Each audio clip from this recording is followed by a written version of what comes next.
কবিতা পূজার সাজ কবি রবীন্দ্রনাথ ঠাকুর। আশ্বিনের মাঝামাঝি উঠিল বাজনা বাজি, পূজার সময় এলো কাছে। মধু বিধু দুই ভাই ছুটাছুটি করে তাই, আনন্দে দুহাত তুলি নাচে। পিতা বসিছিল দ্বারে, দুজনে শুধালো তারে, কি পোশাক আনিয়াছ কিনে?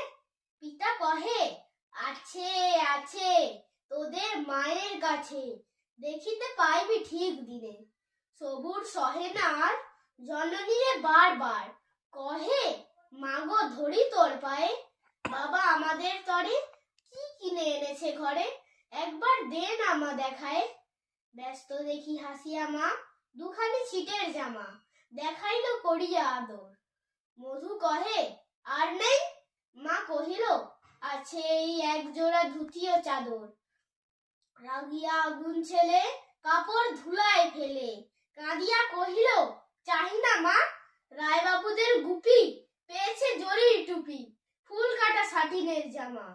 মা কহিল, মধু, ছি ছি, কেন কাঁদো মিছিমিছি?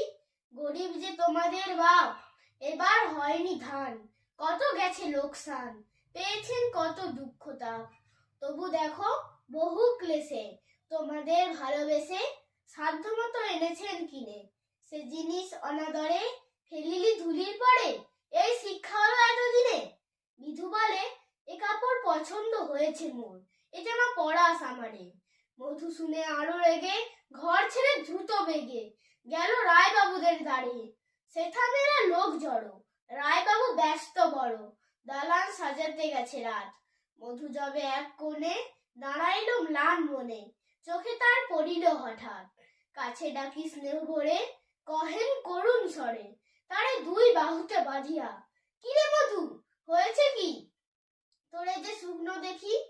শুনি মধু উঠিল কাঁদিয়া, কহিল, আমার তরে বাবা আনিয়াছে ঘরে শুধু এক ছিটের কাপড়। শুনি রায় মহাশয় হাসিয়া মধুরে কয়, সেজন্য ভাবনা কি বা তোর? ছেলেরে ডাকিয়া চুপি কহিলেন, ওরে গুপি, তোর জামা দে তুই মধুকে। গুপির সে জামা পেয়ে মধু ঘরে যায় ধেয়ে, হাসিয়া নাহি ধরে মুখে। বুক ফুলাইয়া চলে, সবাই ডাকিয়া বলে, দেখো কাকা, দেখো চেয়ে মামা, ওই আমাদের বিধু ঠিক পড়িয়াছে শুধু, মোর গায়ে সাটিনের জামা। মা শুনি কহে নাসি, লাজে অশ্রু জলে ভাসি, কপালে পড়িয়া করাঘাত। হয়ে দুঃখী হয়ে দিন, কাহারও রাখি না ঋণ, কারো কাছে পাতি নাই হাত। তুমি আমাদেরই ছেলে,